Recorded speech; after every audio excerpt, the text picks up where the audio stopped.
Puji Tuhan, Shalom.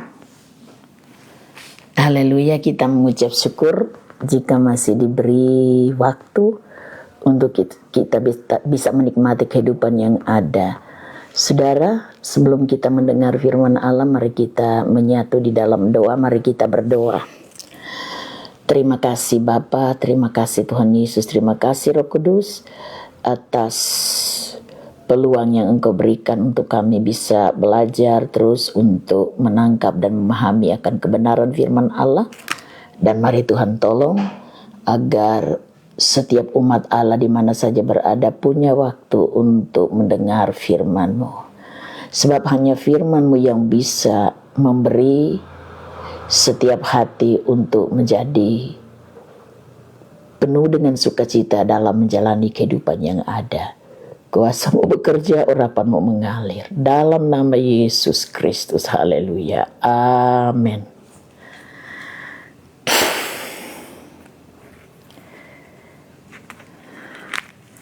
Mari kita memperhatikan kebenaran Allah yang diambil dari dalam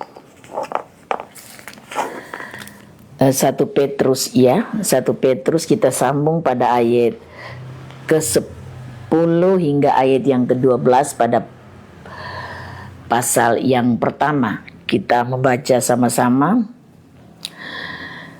Keselamatan itulah yang diselidiki dan diteliti oleh nabi-nabi yang telah bernubuat tentang kasih karunia yang diuntukkan bagimu.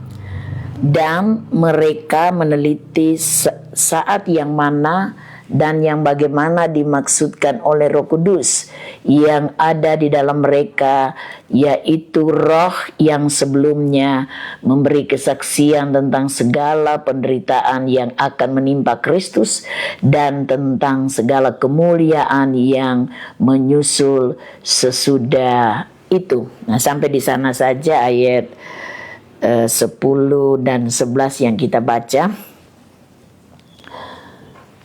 Ada lihat jam, saudara?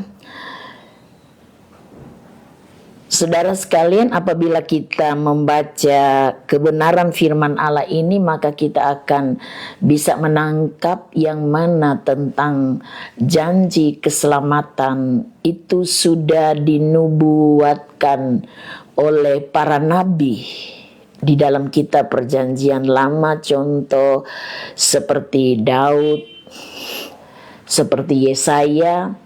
Kalau kita melihat pada Lukas kembali diungkapkan apa yang dikatakan oleh Daud. Lukas pasal 20 ayat 42 di sana dikatakan seperti ini.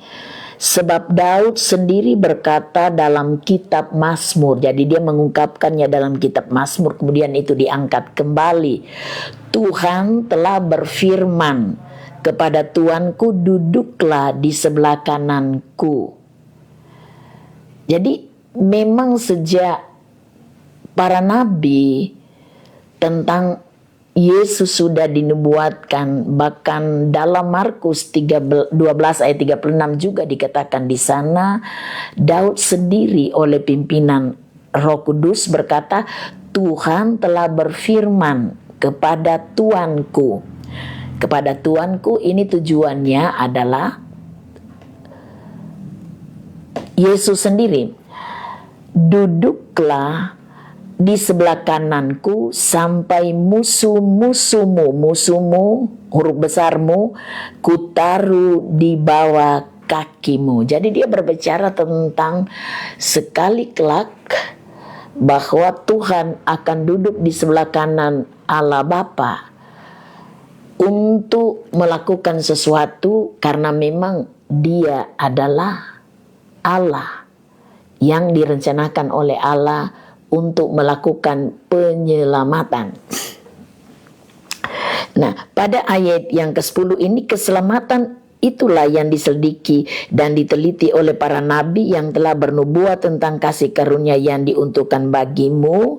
Dan ayat 11, dan mereka meneliti saat yang mana dan yang bagaimana yang dimaksudkan oleh Roh Kudus, Roh Kristus yang ada di dalam mereka, yaitu Roh yang sebelumnya memberi kesaksian tentang segala penderitaan yang akan menimpa Kristus dan tentang segala kemuliaan yang akan menyusul sesudah itu. Jadi dalam kita para nabi sudah dibuatkan tentang apa yang akan, atau peristiwa atau kejadian yang akan menimpa Yesus. Dengan adanya penderitaan Kristus, terbuka peluang untuk keselamatan setiap anak manusia, dan yang memberi kesaksian adalah Roh Kristus. Nah, kalau Roh Kristus adalah Roh Kudus, Roh Allah adalah Roh Kudus. Jadi itu tidak menjadi masalah ya. Dan lewat penderitaan yang ada, maka ada keselamatan yang akan terjadi untuk semua manusia. Karena penderitaan itu tidak seterusnya menimpa pribadi Kristus, tetapi lewat penderitaan yang ada akan disusul dengan kemuliaan yang akan dia terima. Karena sesudah dia disalib, dia mati, kemudian dia bangkit, dan dia bergerak di muka bumi selama 40 hari untuk menunjukkan siapa dirinya, untuk menunjukkan kepada murid-muridnya bahwa maut tidak bisa mengalahkan dia dan kubur tidak bisa menahan dia. Dan ayat 12 mengatakan, kepada mereka telah dinyatakan bahwa mereka bukan melayani diri mereka sendiri, tetapi melayani kamu dengan segala sesuatu yang telah diberitakan sekarang kepada kamu dengan perantaraan mereka.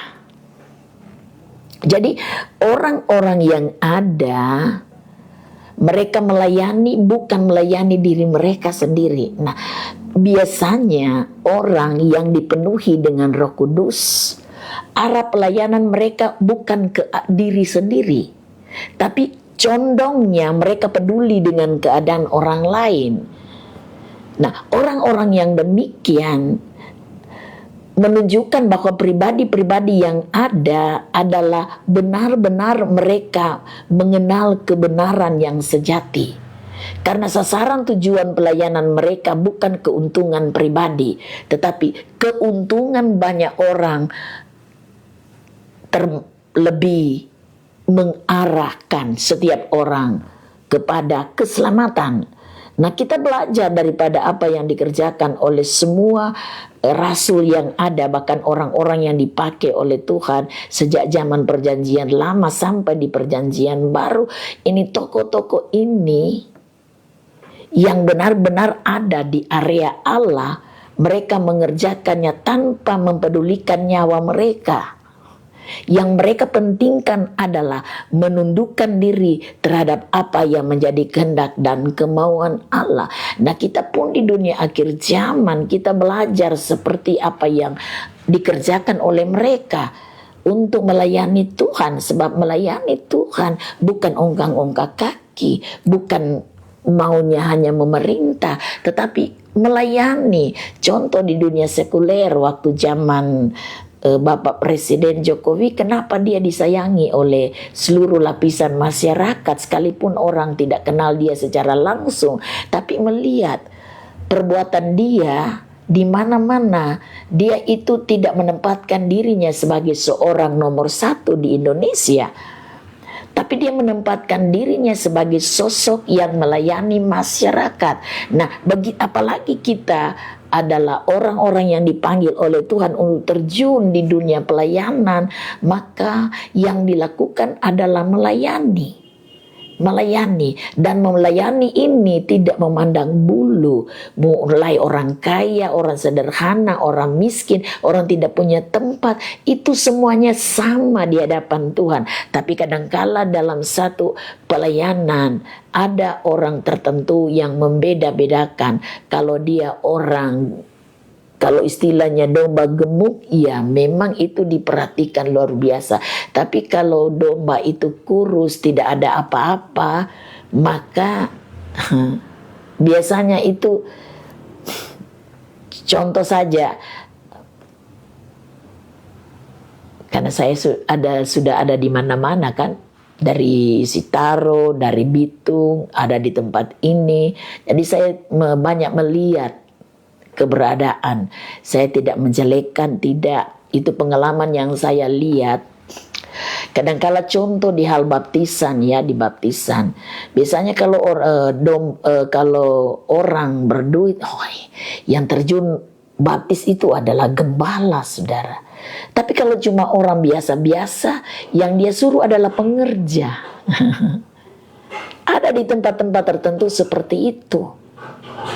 Seperti itu levelnya.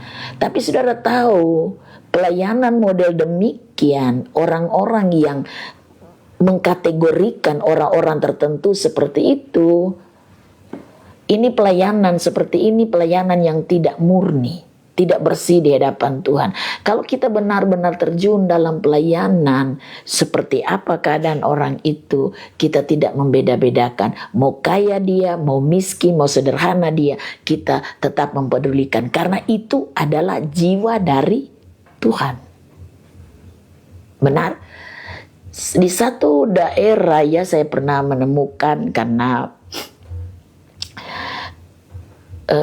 keluarga itu, bapak itu, dia sakit kusta, saudara, kusta.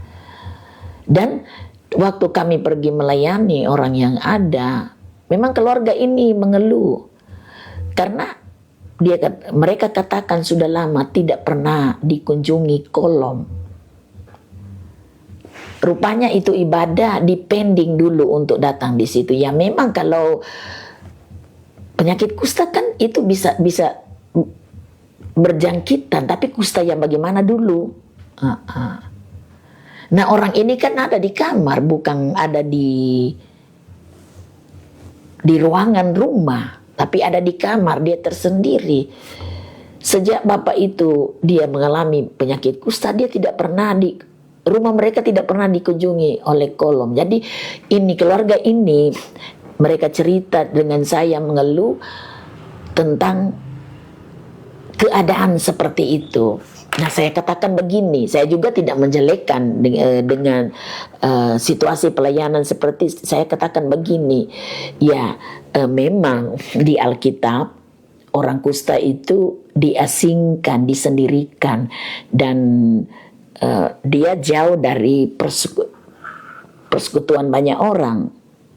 Karena memang penyakit kusta itu dia bisa berjangkitan, dia bisa menular dengan orang lain. Nah, berikut, kalau diukur dengan apa yang Tuhan kerjakan, sebenarnya tidak perlu untuk ada batasan. Karena kan Yesus Kristus sudah datang ke dalam dunia untuk menyelamatkan banyak orang, dan dia tidak mengatakan begini, kalau orang kusta jangan dilayani, tidak. Tapi dia katakan, pergilah ke seluruh dunia, jadikan semua bangsa muridku. Jadi siapapun itu yang dia dalam penderitaan yang harus dilayani. Jadi saya terangkan, mungkin saya katakan begitu, mungkin orang-orang yang ada tidak siap untuk melayani, karena memang jelas penyakit kusta, kalau itu darah sama, ya akan menular. Jadi tidak perlu merasa disakiti atau disepelekan dan lain sebagainya. Saya beritahu firman Allah, dan keluarga yang ada memang terhibur. Kemudian saya layani ini bapak ini, saudara, saya jabat tangan dengan dia. Ya memang, besar-besar, dan itu meleleh, saudara. Ini kan apa? Minyak tubuh dan bau, saudara, bau anyir. Kenapa datang ke tempat itu? Karena memang dia teriak ke siang, tidak bisa tidur, mau siang mau malam dia tidak bisa tidur, teriak terus karena sakit. Bahasa Manado bilang manucu. Jadi kami layani bagaimana untuk hidup dalam pertobatan. Ya memang orangnya ya kalau mabuk ya pemarah. Ya biasanya kan orang mabuk, mereka tidak ada pengontrolan ya. Memang kehidupan keluarga itu ya kalau mereka salah paham ya bangku terbang, pokoknya seperti itu keadaannya. Nah, jadi saya layani ini bapak ini diarahkan untuk bertobat. Saudara sekalian, ini bapak ini sembuh, saudara, sembuh.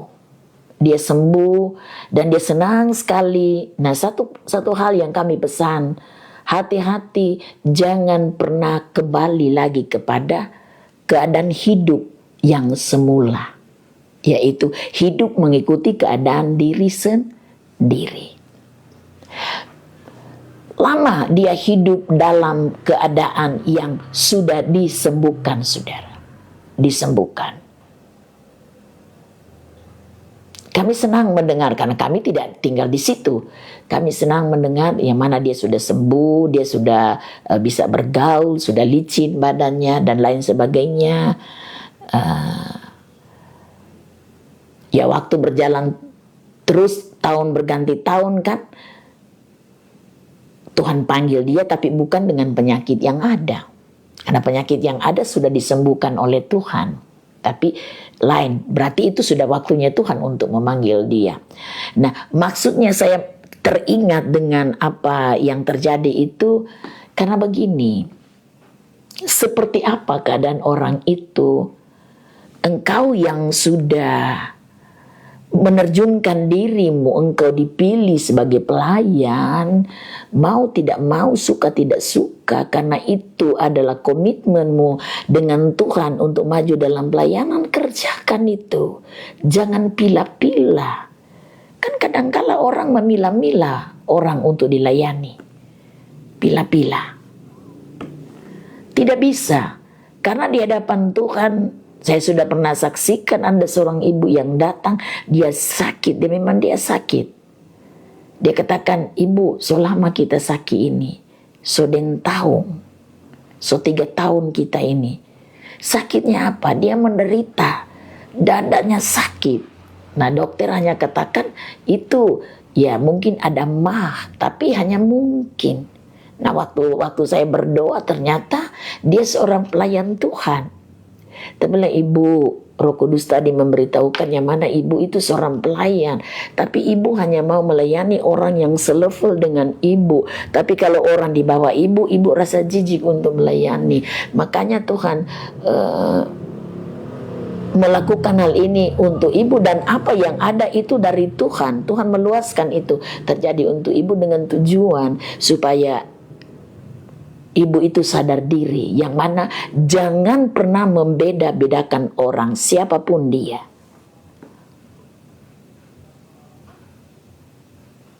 Saya beritahukan itu. Jadi saya katakan, terserah ibu. Ibu mau rubah keberadaan ibu. Kalau ibu merubah, ibu punya keberadaan, ibu berarti sembuh. Tapi kalau ibu tidak merubah, ibu tidak akan pernah sembuh. Justru penyakit yang ada akan membawa dampak negatif untuk ibu. Saya katakan seperti itu, saudara. Karena memang itu Tuhan, Roh Kudus yang bicara. Nah, kembali kepada bagian firman Allah. Jadi Yesus sendiri melayani banyak orang, dia tidak pernah pilih-pilih. Kecuali orang yang sama dengan orang Farisi, orang Saduki. Ini orang-orang ini kan punya karakter munafik. Mereka datang kepada Yesus hanya ingin melihat kesalahan. Nah, kan ada orang-orang model demikian. Tapi kalau orang yang memang benar-benar butuh dia penuh perhatian. Begitupun engkau yang terjun dalam pelayanan, jangan pernah membeda-bedakan siapapun. Sebab di hadapan Tuhan tidak ada levelnya, semua orang sama, tidak ada tingkatan. tapi manusia yang akan membeda-bedakan, ada tingkatan-tingkatan. Itu sedang melakukan dosa di hadapan Tuhan. Namanya jiwa Tuhan punya. Kalau ada yang membedakan, berarti engkau sedang menggiring dirimu untuk masuk ke neraka. Jadi hati-hati orang yang kalau dia terjun dalam pelayanan, jangan pernah membeda-bedakan orang. Sebab Tuhan sama. Tadi ada orang datang berdoa di sini juga, kami bincang-bincang tentang, dia katakan, oh ibu kita dari gereja ini. Ya saya katakan semua gereja sama, tapi kita harus ikut aturan firman, aturan main firman. Siapa saja datang di sini untuk berdoa, yang saya himbau ikut aturan firman. Kita boleh beda merek gereja, tapi yang jelas dalam perlakuan terhadap firman harus itu yang diikuti. Saya katakan kalau engkau di gerejamu, ini bobolmu, kamu harus melakukan ini. Kenapa kamu mengalami kesulitan yang ada? Karena bobol di sini. Ya memang diakui, dulu ibu kita rajin untuk melakukan hal itu. Tapi sekarang ya ibu karena terbentur dengan hal itu, kita bilang itu sebenarnya di situ Tuhan menguji apakah tunduk atau tidak. Tapi karena tidak tunduk, maka berkepanjangan itu ujian Tuhan lakukan. Jadi yang Tuhan cari adalah penundukan diri. Nah engkau di gereja mana yang Tuhan mau adalah penundukan diri. Saya GSPDI saudara, hamba Tuhan di GSPDI. Jadi tapi saya tidak pernah memilah-milah, oh yang datang di sini cuma GSPDI. Enggak, semua orang siapa saja. Bahkan ada orang muslim yang minta bantu dalam doa, saya berdoa. Saya tidak katakan, oh masuk dan kita enggak. Tergantung dia menangkap firman seperti apa. Itu tergantung dia, kan pribadinya. Tapi kita tidak berkata, enggak mesti masuk di tenda. Tidak ada itu. Itu tergantung caranya Allah. Tapi kewajiban orang percaya harus menyampaikan berita keselamatan. Sebab keselamatan hanya ada di dalam Kristus Yesus. Itu yang harus dikerjakan di sepanjang kehidupan yang ada. Sebagai seorang yang sudah paham firman Allah. Sama dengan tadi saya katakan. Begitupun ada orang yang minta tolong bantu dalam doa. Dan saya katakan ya dia itu karena tidur dan dia karena capek. Jadi dia mengalami hal itu dan masuk rumah sakit dan tidak perlu takut, Tuhan bekerja untuk kehidupannya. Jadi kembali kepada firman, engkau di bagian mana dalam pelayananmu, atau mungkin engkau tidak ada tugas dalam gerejamu, tetapi yang jelas engkau sebagai ibu rumah tangga, engkau sebagai kepala rumah tangga, engkau sebagai anak muda, engkau sebagai seseorang yang sudah tahu membedakan mana yang baik, mana yang buruk. Dengan siapa saja, kalau engkau ada bergaul, jangan pernah membeda-bedakan. Tunjukkan pelayananmu, memiliki pelayanan rasa kasih dengan orang lain. Jangan sama dengan terjadi pertentangan di antara pelayan-pelayan kan. Ada yang katakan, oh aku dari Apolos, aku dari si ini, aku dari si itu.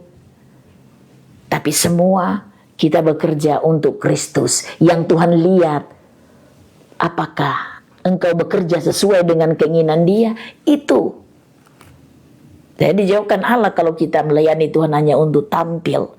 Tampil supaya dilihat orang, supaya dikenal orang. Wow, oh dia leader yang jago, oh dia pengkhotbah yang super. Ngapain untuk itu? Kita jangan pernah mengambil kemuliaan untuk Tuhan lalu diambil untuk diri sendiri. Saya selalu katakan pada Tuhan, dijauhkan Allah saya mengambil kemuliaan untuk Tuhan. Saya dipanggil oleh Allah untuk mempermuliakan nama Tuhan. Kalau kita mengambil Tuhan punya kemuliaan, lebih bagus Tuhan menyimpang akan kita. Karena takut sebuah kemuliaan itu hanya for Tuhan. Tidak ada. Tuhan tidak pernah mengizinkan kemuliaannya. Kita dipanggil oleh Allah untuk memamerkan kuasanya. Tapi bukan berarti kita nebeng dengan kuasa itu untuk wow jago saya. Tidak ada itu. Tidak ada. Semua akan menjadi mubasir apa yang dikerjakan. Semua menjadi nihil. Tidak ada artinya di hadapan Tuhan.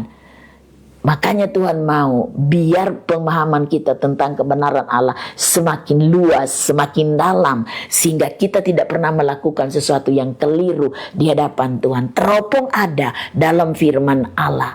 Kita lihat penderitaan Kristus.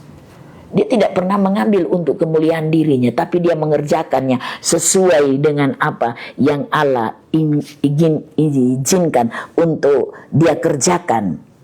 Makanya firman Allah ini katakan, kepada mereka telah dinyatakan bahwa mereka bukan melayani diri mereka sendiri, tetapi melayani kamu dengan segala sesuatu yang diberitakan sekarang kepada kamu dengan perantaraan mereka yang oleh Roh Kudus yang diutus dari sorga, menyampaikan berita Injil kepada kamu, yaitu hal-hal yang ingin diketahui oleh malaikat-malaikatnya. Haleluya. Jadi kita belajar dari para tokoh Alkitab, baik perjanjian lama, perjanjian baru, seperti apa mereka terjun dalam pelayanan. Kita ambil contoh kemurnian hati. Ya memang ada yang tidak murni, ada yang melayani Tuhan karena hanya untuk perut sendiri. Tapi Tuhan mau kita melayani Dia karena untuk kemuliaan nama Tuhan. Jadi kita belajar terus, patokannya adalah firman Allah. Saya katakan ada orang yang tadi mulai datang di sini, saya katakan orang beda gereja, tapi perhatikan, kembali di gereja jadi berkat. Jadi berkat. Jadi jangan jadi batu sandungan. Sebab kadang-kala kan orang kalau dia lebih tahu firman, datang di DP gereja dia jadi pendongkel di sana. Jangan jadi berkat. Kalau orang belum paham, jangan beri pemahaman yang lebih. Supaya, karena doa Yesus dalam Yohanes pasal 17 itu akan tergenapi. Semua gereja akan menjadi satu. Satu firman, satu baptisan. Yaitu baptisan daripada Kristus Yesus. Itu yang akan terjadi di dunia akhir zaman. Karena doa Yesus, semua landasannya adalah kebenaran. Makanya orang yang sudah paham firman, dia harus terus berdoa. Sehingga ada kegerakan yang besar yang terjadi. Dan semua itu dikembalikan for kemuliaan nama Tuhan. Bukan for, pemberita. Dijauhkan Allah itu. Dijauhkan Allah. Setiap orang dipanggil Tuhan sebagai apa, yang jelas dipanggil untuk mempermuliakan nama Tuhan. Sehingga nama Kristus semakin bergema di mana-mana. Sebab keselamatan Tuhan mau itu sampai kepada semua orang, semua bangsa. Kita melihat di dunia maya, di berita tentang peperangan yang ada, tapi saudara tahu, kalau Tuhan berpihak kepada orang pilihannya, seperti apapun keadaan yang mereka alami, gempuran, gencarnya senjata, itu tidak akan mempan. Karena yang bergerak bagi orang-orang pilihannya adalah Tuhan. Kecuali Tuhan meluaskannya, dan mungkin sudah waktunya. Tapi selama Tuhan melindungi orang-orang pilihannya, seperti apa situasi, itu tidak akan membuat mereka hancur. Tapi sebaliknya, ada kemuliaan Allah, ada perlindungan Allah, ada benteng Allah, dan yang berperang bagi mereka adalah Allah sendiri yang turun tangan. Begitupun hidupmu, kalau engkau ada dengan Yesus, maka yang berperang ganti hidupmu adalah Kristus. Jadilah orang yang mengerti seperti apa cara untuk melayani orang lain. dalam keadaan hidup yang ada. Karena kita dipanggil bukan untuk dilayani, tapi melayani. Oke, Tuhan Yesus memberkati, dan jam sudah sisa 1 menit. Mari kita satu dalam doa. Kita berdoa. Terima kasih Bapa atas bagian Allah yang memberitahu bagi kami bahwa kami dipanggil bukan melayani untuk diri sendiri, tapi kami melayani Kristus lewat keberadaan orang-orang yang ada butuh uluran tangan Tuhan. Dan Engkau menghendaki supaya tidak ada yang membedakan siapapun yang ada untuk dilayani. Tuhan tolong agar setiap orang yang maju dalam pelayanan benar-benar mengerti tentang hal seperti itu. Karena bagi Tuhan tidak sukar untuk memantau keberadaan setiap anak manusia. Hamba berdoa di dalam nama Yesus Kristus yang mengalami pergumulan hidup dalam berbagai hal, entah penyakit, entah rumah tangga, entah ekonomi, entah kesulitan hidup, entah mata pencarian, bisnis, atau apapun itu. Hamba berdiri di atas kebenaran firman Allah dalam nama Yesus Kristus. Engkau melakukan sesuatu untuk mereka. Allah bergerak menyatakan kebesaran-Mu, sebab bagimu tidak sukar untuk melakukan pertolongan. Allah melakukan sesuatu untuk setiap orang yang butuh pertolongan Tuhan dalam nama Yesus Kristus. Terima kasih. Hamba meyakini semua gereja yang ada di muka bumi akan bergerak ke arah firman Allah. Dan Tuhan tolong bangsa kami ada di dalam ruang mata Tuhan. Dan Tuhan melindungi pemerintah kami dalam seluruh aspek pekerjaan mereka, kehidupan mereka, biar mereka mampu membawa negeri kami baik di tingkat pusat, provinsi, daerah, kecamatan, desa, kelurahan, semua mereka tidak terkecuali. Beri hati mereka untuk melayani dengan sepenuh, sehingga bangsa kami menjadi bangsa yang benar-benar terberkati dan kesejahteraan akan terwujud untuk negeri kami.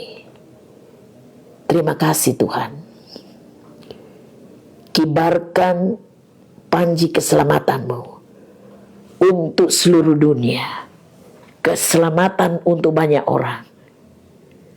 Trompet keselamatan digemakan di mana-mana, dan Tuhan punya banyak cara untuk melakukan hal itu dalam nama Yesus Kristus.